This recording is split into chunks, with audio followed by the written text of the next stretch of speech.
लेकिन जो भाजपा के लोग आपको यदि ऐसा कह रहे हैं कि कांग्रेस शून्य हो जाएगी तो ये उनकी बहुत बड़ी गलतफहमी है। कोई भी चीज़ शून्य नहीं होती। आदमी का विकास करने का ये एक बैनर है, लेकिन जब तक व्यक्ति का खुद का दिमाग अच्छा नहीं होगा और आप लोगों का विजन अच्छा नहीं होगा, विकास का विजन होना चाहिए। ये हमको एक दूसरे को कोसने की बजाय हम सबको मिलकर के विकास करना चाहिए, बजाय एक दूसरे पर आरोप लगाने की। Safest gym in town brings to you fitness की home delivery। अब घर बैठे बुलाएं आपकी सर्टिफाइड फिटनेस एक्सपर्ट जो बस आपसे कुछ क्लिक्स ही दूर हैं। डाउनलोड करें Antimatter Fit app. Choose your service, choose your time and choose your location. Sessions start at just ₹99। और अजमेर नगर निगम चुनाव के जनसंपर्क को कवर करते करते हम आ पहुँचे हैं वार्ड नंबर 65 में, जहां वार्ड नंबर 65 में कांग्रेस से प्रत्याशी हैं नौरत गुजर। वो इस बार चुनावी मैदान के अंदर हैं। लगातार आपने देखा है कि सरकार के साथ तालमेल और गुजर समाज और यहाँ के जो अजमेर की समस्याएं थी उनको मुख्यमंत्री तक सीधे पहुँचाने वाले कांग्रेस पार्टी के युवा भरोसेमंद शख्स नौरत गुजर हैं। और उनसे हम बातचीत कर लेते हैं कि आखिरकार इस बार चुनावी मैदान के अंदर कौन कौन सी समस्याएँ हैं, जो सबसे बड़ा मुद्दा इनको दिखाई दे रहा है। इस समय जनसंपर्क जब आप लोगों से कर रहे हैं तो कौन कौन सी ऐसी बड़ी समस्याएं हैं जो वार्ड नंबर 65 के अंदर आपको नज़र आ रही हैं? देखिए, वैसे तो आपको बता दूं कि ज़्यादातर जो समस्याएं हैं हमारे वार्ड नंबर 65 में, जो सड़क और नाली की जो समस्या है वो तो लगभग पूरी हमने समस्या का समाधान कर दिया है। लेकिन अभी विशेष रूप से कुछ समस्याएं हैं कि तो सीवरेज से जुड़ी हुई समस्याएं हैं। वो सीवरेज के कनेक्शन हमारे कई लोगों के नहीं हो पाए थे। दूसरा, हमने इस वार्ड को स्मार्ट सिटी में शामिल कराया था, लेकिन स्मार्ट सिटी के जो फर्स्ट फेज के अंदर जो हमारे, क्योंकि यहाँ पर ज़्यादातर सरकारी ऑफिस आते हैं, रेवेन्यू बोर्ड आता है, एडीए का ऑफिस आता है, सीबीएसई का रीजनल ऑफिस यहाँ पर है, कलेक्टर साहब के निवास है, संभागीय आयुक्त साहब का निवास है, आईजी साहब का निवास है, आरपीएससी के बंगले, ऐसे बहुत से एरिया हैं। इसके अलावा जो Jawahar Nagar, Basant Vihar, police line चौराया, Doms compound, यहाँ का जो एरिया है और ये शहर के मध्य में स्थित है। और सिविल लाइन विशेष रूप से यहाँ का पोस्ट इलाका अजमेर शहर का, और जो अजमेर की स्मार्ट सिटी के फर्स्ट फेज में जो कार्य होने थे वो उनकी लेट वो स्टार्ट हुए, अब जाकर के चालू हुए। तो उसके तहत भी हमने एक बसंत विहार के पास में जो खाली जगह पड़ी है वहाँ पर पार्क का निर्माण करना है। एक काजी का बड़ा नाला है जो आना सागर की ओर जाता है, उस नाले को उसका जीर्णोद्धार करके उसको सही करने की स्थिति है, क्योंकि वहाँ पर काफ़ी पेड़ पौधे उग जाते हैं और काफ़ी गंदगी रहती है, आसपास में कॉलोनियाँ बसी है, उनमें दिक्कत होती है। इसके अलावा जो विद्युत लाइन और जो अंडरग्राउंड होनी है, वो मुख्य सड़कें तो अंडरग्राउंड हो गई है विद्युत लाइन की, लेकिन जो अंदर की कॉलोनियों की सड़कें हैं, क्योंकि आप देख रहे हैं कि गैस की पाइपलाइन डलती है तो अलग से खुदाई होती है। इसके अलावा पानी की पीएचडी द्वारा पाइपलाइन डाली जाती है तो अलग से खुदाई होती है। फिर अभी सीवरेज के कनेक्शन होंगे तो फिर लाइन खुदेगी। तो ऐसी बहुत सी समस्याएं हैं, लेकिन हमने प्रायोरिटी पे वो रख रखा है। और जो भी हमारे क्षेत्र के लोग हैं, मैंने जनता की सुविधा के लिए आम जितनी हमारी महिलाएं हैं, माताएं हैं घरों में, सबके पास में नौकर हैं, उनके जितने सर्वेंट हैं उनके पास में मेरे नंबर दिए हुए हैं। यदि किसी भी प्रकार की समस्या है तो व्यक्ति डायरेक्ट मेरे से संपर्क कर सकता है और तुरंत प्रभाव से मैं प्रयास करता हूं कि उसका पर डे नहीं तो अगले दिन उसका समाधान हो जाए। डोर टू डोर कचरा संग्रहण की व्यवस्था हमने सबसे पहले अजमेर शहर में हमारे वार्ड में लागू करी थी, और आज बहुत बेहतरीन तरीके से जो सफाई का जो है घर घर जाकर के कचरा संग्रहण हो रहा है। बहुत से कचरा डिपो जो थे वो हमने रेवेन्यू बोर्ड के पास का, जवाहर नगर का, हमने उनको समाप्त करने की वो करी है कि वहाँ पर कचरे के ढेर नहीं लगे। जब घर घर कचरा जा रहा है तो मैं जनता से भी अपील करता हूँ कि आप जागरूक मतदाता है। और अजमेर शहर जो पूरे हिंदुस्तान की एक धार्मिक नगरी है, जहाँ पर पृथ्वीराज चौहान जी की नगरी कह लें, ख्वाजा साहब की नगरी कह लें, यहाँ पर जो पुष्कर ब्रह्मा जी की नगरी है, ये एक बहुत बड़ी ऐतिहासिक नगरी है जिसका बहुत लंबा इतिहास रहा है, आज़ादी के पहले भी, आज़ादी के बाद में भी। लेकिन मैं ये कहना चाहता हूँ कि यहाँ के जागरूक मतदाता हैं, और विशेष रूप से मेरा शिक्षित वार्ड है। एक अच्छे व्यक्ति का चुनाव करें, सकारात्मक व्यक्ति का चुनाव करें और मुद्दे आधारित बात करें, वास्तव में विकास के मुद्दों पे बात करें। भाजपा के लोगों को जो छीन बीन करके केवल पार्टीबाजी और आदमी का मुद्दों से ध्यान भटकाने से काम नहीं चलेगा। मैं तो कहता हूं कि कांग्रेस पार्टी ने कोरोना के अंदर जिस तरह से हमारे अशोक गहलोत जी ने राजस्थान के अंदर बेहतरीन प्रबंधन कोरोना में किया, चिकित्सा मंत्री रघु शर्मा जी, सचिन पायलट जी, जितने भी हमारे बड़े नेता हैं, हम सब लोग मिलकर के ये चाहते हैं कि राजस्थान के अंदर सबसे पहले तो निरोगी राजस्थान अभियान राजस्थान में चलाया था। उसके तहत भी हमने भी हमारे वार्ड के अंदर जितना कोरोना प्रबंधन को लेकर के जो ज़रूरतमंद लोग उनकी हमने सेवा मार्च, अप्रैल, मई जब लॉकडाउन लगा था तब से हम जनता की सेवा कर रहे हैं और जनता इस बात को बेहतरीन तरीके से जानती है। किसी भी सूरत में यह नहीं कि हम आज चुनाव आ गए, वोट आ गए तो वोट मांगने चले गए, बाकी 5 साल दिखते नहीं है लोग। ये समस्या हमारे वार्ड में नहीं है, बहुत से वार्डों में। और जो भाजपा के कैंडिडेट हैं और जो ज़्यादातर जगह आप देखना कि वो किसी भी प्रकार के ऐसे नए चेहरे उतारे जो कभी चुनाव के अंदर तो आते हैं लेकिन उसके चुनाव होने के बाद में दिखेंगे नहीं।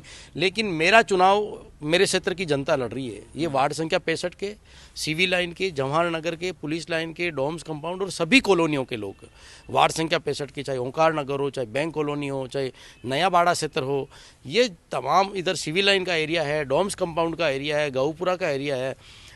मेरा ये निवेदन है कि ये चुनाव मेरा चुनाव नहीं है, यहाँ की जनता अपना एक जनसेवक चुन रही है और मैं जनता का रिप्रेजेंटेटिव हूँ। मैं तो जनता से एक अपील करता हूँ कि आप ऐसे व्यक्ति को चुने जो आपके दुख दर्द में काम आए। इसके अलावा जैसे आज महामारी आई कोरोना जैसी महामारी, भगवान नहीं करे किसी भी प्रकार के कोई ऐसी बीमारियाँ नहीं आए। हम सब लोग चाहते कि हमारा जो अजमेर है वो स्वच्छ रहे, स्वस्थ रहे। यहाँ के लोग, यहाँ पर पूरा अजमेर एक संभाग का मुख्यालय है। इस मुख्यालय के अंदर कम से कम रघु शर्मा जी हमारे चिकित्सा मंत्री जो इसी ज़िले के रहने वाले हैं, हमारे स्थानीय हैं, यहाँ से सांसद रहे। जब वो यहाँ से चुनाव लड़े थे करीब 800 वोटों से मेरे वार्ड क्षेत्र से मैंने जिता के भेजा था। ऐसे बहुत से मुद्दे हैं। लेकिन मैं एक जो समस्या की बात आपने कही ये ज़रूर कहना चाहता हूँ कि जो जनता की जो छोटी मोटी समस्या है, जैसे अभी बंदरों का आतंक काफ़ी हो रहा है। कई कॉलोनियों में हमारे को कहा कि बंदर बहुत आ रहे हैं, ये पालतू जानवर है, लेकिन हमने उसके लिए भी जगह जगह पिंजरे लगवाए हैं और हम चाह रहे हैं कि जितना जल्दी हो सकता है हम इनकी जनता को इससे कोई परेशानी नहीं हो, कोई किसी प्रकार का कोई हादसा नहीं हो। आवारा जो कुत्तों की समस्याएं हैं कई जगह, जब हम जाते हैं मोहल्ले में तो लोग कहते हैं कि आवारा गाय पकड़ने का तो पिंजरा है लेकिन कुत्ते पकड़ने की व्यवस्था भी नहीं है। तो हम चाहते हैं इस वार्ड की समस्याएं नहीं, पूरे शहर की समस्याएं ऐसी, चाहे बंदरों की बात हो, चाहे कुत्ते पकड़ने की बात हो, या आवारा जानवर सुअरों की बात हो, और भी कई तरह की बात है। लेकिन देखिए हर व्यक्ति का पैसा होता है, लेकिन उनके लिए भी हम चाहते हैं कि किसी का रोजगार बंद नहीं करेंगे। जो सुअर लोग पालते हैं उनके लिए हम कोई अच्छा प्रबंधन कर सकते हैं अलग से, जो गाय पालते हैं उनके लिए हम अच्छा प्रबंधन करेंगे। लेकिन जिन पोस्ट कॉलोनियों के अंदर यदि कोई गंदगी का ढेर है या कहीं गंदगी से निजात पाने की है, वो हमारी प्रायोरिटी रहेगी। और मैं तो आपको ये बता दूं कि ये जनता की समस्या नहीं है, मेरी समस्या है। और मुझे एक एक घर की समस्या पता है कि यहाँ पर जो क्या प्रॉब्लम है पब्लिक की। और मैं आपको विश्वास दिला दूं, अजमेर के नगर निगम के अंदर हमारे इस क्षेत्र की आवाज़ को कभी दबने नहीं दिया जाएगा किसी भी सूरत में। मेरे क्षेत्र के किसी भी व्यक्ति की आवाज़ हो या इनकी समस्याएं हो, मैंने पहले भी उठाई है और आगे भी आपको कह दूं कि हमारे राजस्थान के अंदर राज्य में कांग्रेस की सरकार है। निश्चित तौर पे अशोक गहलोत जी बहुत संवेदनशील है। आप उनकी समस्या यदि सीएम मुख्यालय से होगी तो सीएम साहब से भी बात करेंगे, यदि अजमेर में होगी तो कलेक्टर साहब से बात करेंगे, यहाँ के प्रशासन से बात करेंगे। हमारी सरकार का एक नारा है कि विकास होना चाहिए। और मैं आपसे एक बात बता दूं, हम कई बार दलगत राजनीति से ऊपर उठ के व्यक्ति विशेष का चयन करना चाहिए। ये लोकल चुनाव है नगर निगम और ये शहरी सरकार है नगर निगम। अजमेर के अंदर आपने देखा कि राजीव गांधी जी ने जो 73वां और 74वां जो संविधान का संशोधन करके निकायों को जो अधिकार दिए थे, उनका एक ही उद्देश्य था कि शहरी सरकार गाँव जो मूलभूत जो सुविधाएं हैं शहर के लोगों को वो कैसे मुहैया हो। इसीलिए नगर पालिका अधिनियम जो 2009 बना था उसमें ये 73वां 74वां संविधान जिन जो शक्तियाँ हमको दी गई है निकायों को, उसमें विशेष रूप से हमको पावर दिए गए, कानून बना करके पावर दिए गए कि अतिक्रमण नहीं हो, किसी प्रकार का जो मार्गाधिकार में किसी प्रकार की बाधाएं नहीं हो। हमारा अजमेर स्मार्ट सिटी कैसे बन सकता है, इसका जो फर्स्ट फेज में काम होना था वो लेट हो गया। स्मार्ट सिटी के चेयरमैन हमारे यहाँ पर कलेक्टर साहब हैं। तो हम चाहते हैं कि उनमें भी भागीदारी जनता की होनी चाहिए और जनता के चुने हुए जनप्रतिनिधियों की होनी चाहिए। बिना जनता की भागीदारी के और जनप्रतिनिधियों की भागीदारी के हम कैसे स्मार्ट सिटी बनाएंगे। तो मैं आपसे ये कहना चाहता हूँ सुशील जी कि आपका चैनल बहुत अच्छा है, आपका चैनल के माध्यम से आप जनता की भावनाएं उठा रहे हैं। और मेरे क्षेत्र के अंदर भी वैसे हमने बहुत विकास कार्य किए। यहाँ पर सड़कों का हमने जाल बिछाया है, यहाँ नाले हमने पक्के बनवाए हैं, यहाँ पर जगह जगह हमने नालियाँ बनवाई है। ऐसे बहुत से काम हैं, लेकिन कुछ समस्याएं अभी भी छोटी मोटी हैं, उनका हम समाधान करेंगे। सीवरेज की समस्या का समाधान करेंगे, विद्युत लाइन का समाधान करेंगे, स्मार्ट सिटी में जो स्मार्ट मीटर लगने हैं। और मैं चाहता हूँ कि इस स्मार्ट सिटी के कार्यों में प्रथम फेज में हमारे यहाँ पर काम होना था, लेकिन भाजपा का राज में हमारा यहाँ पर हो नहीं पाया। और मैं तो कहता हूँ कि चाहे किसी भी प्रकार की सरकारें आती जाती रहती है, भाजपा, कांग्रेस, अन्य राजनीतिक दल, लेकिन जहाँ जनता के हित की बात होती है, मैं तो एक चाहता हूँ कि अजमेर शहर का विकास कैसे होगा, इस शहर की उन्नति के लिए आप अच्छे व्यक्ति को चुने। व्यक्ति का व्यक्तित्व भी देखना चाहिए कि कौन व्यक्ति हमारी समस्या को उठा सकता है। और कई बार आदमी को ये भी सोचना चाहिए कि वास्तव में हम जिस व्यक्ति का चुनाव कर रहे हैं, केवल चुनाव को मैं ये नहीं सोचे कि ये हम उस पार्टी का है, ऐसा पार्टी का, लेकिन पार्टी के अलावा व्यक्ति का करैक्टर भी देखें। और कांग्रेस पार्टी वास्तव में आज़ादी के पहले भी कांग्रेस पार्टी का बहुत लंबा चौड़ा इतिहास है, और मुझे एक छोटे से कार्यकर्ता को भी पार्टी ने महत्व दिया है। तो चाहे राजीव गांधी जी इस देश के आज संचार क्रांति जो नई तकनीकी चल रही है, ये राजीव गांधी जी इसके जनक थे। इंदिरा गांधी जी जो देश के लिए शहीद हो गई, सम्मान्य अशोक गहलोत जी जो लगातार तीसरी बार सीएम है, सम्मान्य सचिन पायलट जी जिन्होंने हवाई अड्डा यहाँ पर बनवाया, जहाँ पर सेंट्रल यूनिवर्सिटी उन्होंने यहाँ पर खुलाई, ऐसे बहुत से कार्य हैं। सम्मान्य रघु शर्मा जी, मैं जैसे ही मैंने बोला कि इन्होंने यहाँ मेडिसिटी बनने की बात है अजमेर के अंदर की, विशेष यहाँ पर जो चिकित्सा का हब बने यहाँ पर, तो ऐसे बहुत से काम है और हमारा विजन है। मैं तो ये कहता हूँ कि अजमेर नगर निगम और विशेष रूप से मेरा एरिया, जिस क्षेत्र के मेरे मतदाता है, जैसे मेरे मतदाताओं का विजन है, वे उनसे बेहतरीन। मैंने भी MA LLB किया है, और उच्च शिक्षित जितनी एजुकेशन लाइन की अच्छी होगी और एजुकेटेड कोई व्यक्ति होगा तो निश्चित तौर पे जनता की आवाज़ को, जनता की समस्याओं को समझेगा, और इस शहर के विकास में हम कितनी भागीदारी हो सकती है हमारी। मैं तो एक जनता का सेवक हूँ, और निश्चित तौर पे आने वाले दिनों में जनता के हक के लिए आवाज़ उठाने के लिए नगर निगम में हम पुरजोर तरीके से हमारी आवाज़ उठाएंगे। भारतीय जनता पार्टी के नेताओं से जब हमारी बातचीत हो रही है जनसंपर्क के दौरान, तो वो ये कह रही है कि कांग्रेस पार्टी का बोर्ड नहीं बनेगा और कांग्रेस शून्य पर रह जाएगी। देखिए, ये भाजपा के कहने से तो कांग्रेस का बोर्ड नहीं बनेगा, ऐसा कहना भाजपा का बिल्कुल गलत है। यहाँ पर 20 सालों से देवनानी जी सम्मानीय यहाँ पर हमारे विधायक रहे हैं। आप यहाँ की जनता जानती है, मैं ये नहीं कहता, लेकिन जनता जवाब देगी, और जनता जानती है कि उन्होंने कितना क्षेत्र के अंदर क्या विकास कार्य किया। मैं ये मानता हूँ कि जो इस अजमेर शहर का विकास होना चाहिए था, जिस मजबूती के साथ, जिस दमदारी के साथ इस अजमेर शहर का विकास होना चाहिए था, जैसी अजमेर नगरी है ख्वाजा साहब की, सम्राट पृथ्वीराज चौहान की, ब्रह्मा जी की, वैसा विकास अजमेर का हुआ नहीं है। ये अजमेर पूरे विश्व के मानचित्र के पटल पे आगे आना चाहिए था। ये हमारे इन विधायकों की कमी है कि इस वजह से, या मैं किसी की भी जनप्रतिनिधि पे मैं व्यक्तिगत टिप्पणी नहीं करता, लेकिन जो भाजपा के लोग आपको यदि ऐसा कह रहे हैं कि कांग्रेस शून्य हो जाएगी, तो ये उनकी बहुत बड़ी गलतफहमी है। कोई भी चीज़ शून्य नहीं होती। आदमी का विकास करने का ये एक बैनर है, लेकिन जब तक व्यक्ति का खुद का दिमाग अच्छा नहीं होगा और आप लोगों का विजन अच्छा नहीं होगा, विकास का विजन होना चाहिए। ये हमको एक दूसरे को कोसने की बजाय हम सबको मिलकर के विकास करना चाहिए, बजाय एक दूसरे पर आरोप लगाने की। हमारा एक टारगेट होना चाहिए कि हम इस शहर को कैसे आगे बढ़ाएं, सब लोग मिलकर के कैसे आगे बढ़ाएं। और इस लोकतंत्र की खूबी ये है सुशील जी कि इस लोकतंत्र में जब तक सब लोग मिलकर के आगे नहीं आएंगे, इस क्षेत्र का और अजमेर शहर का विकास कैसे संभव हो पाएगा। मैं तो चाहता हूं कि इस अजमेर शहर को वास्तव में एक अच्छे लोगों की ज़रूरत है, वास्तव में अच्छे लोगों की ज़रूरत है। जो आना सागर झील का सौंदर्यीकरण की बात हो, आपने देखा तारागढ़ स्मारक के अंदर जो जीर्णोद्वार पहले हुआ था, उसके बाद में काफ़ी समय से अभी तक पड़ा हुआ है। और भी जो सुरंग यहाँ से पुष्कर तक बनने वाली थी वो नहीं बने। स्मार्ट सिटी में भी आज 1200 करोड़ से ज़्यादा का बजट जो काम होने थी नहीं हो पाया है। तो क्यों नहीं हो पाया है, इस चीज़ के लिए भी हम लोग आवाज़ उठाएंगे। जनता के जो जनप्रतिनिधि चुन के आएंगे, हम किसी भी सूरत में आप देखना कि इस क्षेत्र के विकास के लिए हमको चाहे कुछ भी करना पड़े, हम पीछे नहीं हटेंगे। कांग्रेस का बोर्ड बनने को लेकर कितना आश्वस्त हैं? क्योंकि सीटों जो टिकटों का वितरण हुआ उसको लेकर कांग्रेस के कार्यकर्ता काफ़ी नाखुश भी रहे।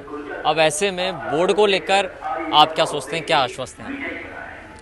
देखिए, मुझे तो पूरा भरोसा है कि राजस्थान के अंदर कांग्रेस पार्टी की सरकार है, और पहले भी अभी 50 निकायों के अंदर जहां पर नगर निगम के चुनाव हुए थे, वहां पे बीजेपी के लोग और बीजेपी के प्रदेश अध्यक्ष जी ये बयान दे रहे थे कि यहाँ पर कांग्रेस का वोट नहीं आएगा, लेकिन 50 में से करीब 35 निकायों के अंदर कांग्रेस का वोट बना है।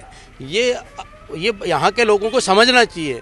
ये जनता की जो कोरोना महामारी के अंदर जो प्रबंधन हमारी सरकार का रहा है, अशोक गहलोत जी का एक नारा था कि कोई व्यक्ति भूखा नहीं सोना चाहिए, मेरा ये सपना है।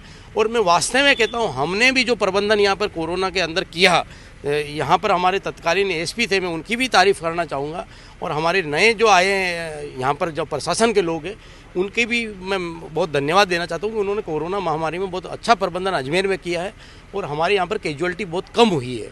और अभी भी आने वाले दिनों में कांग्रेस पार्टी का निश्चित तौर पे बोर्ड बनेगा। इसलिए बनेगा कांग्रेस पार्टी का बोर्ड कि जो कार्य होना चाहिए जनता के वो नहीं हो पाए हैं, और राजस्थान में सरकार कांग्रेस पार्टी की है, और यदि दूसरी पार्टी का बोर्ड बनेगा तो विकास कैसे करेंगे। और वास्तव में मैं तो कहता हूँ कि जनता को कड़ी से कड़ी जोड़नी चाहिए। यदि जब सरकारें विपरीत आती है, पहले यहाँ पर भाजपा की सरकार थी, पिछले 2-2.5 सालों के अंदर बिल्कुल किसी पर भी प्रकार का बजट ही नहीं आया। जब आप ऊपर से बजट नहीं आएगा तो विकास कहाँ से होगा। अभी राजस्थान में कांग्रेस की सरकार है, और निगम में भी यदि कांग्रेस पार्टी का बोर्ड बनेगा तो निश्चित तौर पे उनके कार्य होंगे। और जो आप टिकट वितरण की बात कह रहे हैं, एक वार्ड से यदि 10 व्यक्ति टिकट मांग रहे हैं और एक को मिला तो वो पार्टी का निष्ठावान कार्य करता है, और जिनको नहीं मिला उनके लिए भी मैं चाहता हूं कि वास्तव में हम इन पर मंथन करना चाहिए हमारे लोगों के लिए, और हम सोचेंगे। लेकिन हमारे नॉमिनेट पार्षद सरकार बनाएगी तो उनमें भी उन लोगों को महत्व देंगे कि जो वास्तव में अच्छे लोग थे, पूर्व पार्षद थे, जो उनको यदि टिकट में किसी प्रकार के नहीं मिला, लेकिन उन लोगों को पार्टी हित में सबको, क्योंकि कांग्रेस पार्टी के निष्ठावान कार्यकर्ता होने के नाते उनको पार्टी में अच्छी जगह एडजस्ट करेंगे, उनको नॉमिनेट पार्षद जहाँ बनाएंगे उनमें महत्व देंगे। इसके अलावा जो दूसरे जो हमारा संगठन का यहाँ पर ढांचा अभी नया बनेगा यहाँ पर, तो उसमें चाहे शहर कांग्रेस की कमेटी की बात हो, अन्य जो राजनीतिक पद है उनमें भी हम लोग उनको महत्व देंगे। तो हम चाहते हैं कि कांग्रेस पार्टी के सभी लोग एकजुट होकर के चुनाव लड़ें और कांग्रेस का बोर्ड बनाएं यहाँ अजमेर के अंदर। जो पिछले 5 सालों के अंदर नगर निगम के अंदर जो कार्य नहीं हो पाए थे, और जो चाहे अधिकारियों की तानाशाही रही हो, प्रशासनिक जो बहुत से अधिकारी आपको पता है जिनकी वजह से काम नहीं हो पाया था, तो उस चीज़ को हम लोग उठा पाएंगे। और निश्चित तौर पे मुझे उम्मीद है कि कांग्रेस पार्टी का वोट अजमेर में बनेगा। तो ये थे हमारे साथ बातचीत करने के लिए वार्ड 65 से कांग्रेस के प्रत्याशी नौरत गुजर, जो साफ तौर पर इस बात को कह रहे हैं कि राजस्थान में कांग्रेस की सरकार है और अजमेर की जनता कांग्रेस का वोट बनाएगी। कैमरा पर्सन राजवीर के साथ सुशील पाल, MPTV इंडिया, अजमेर।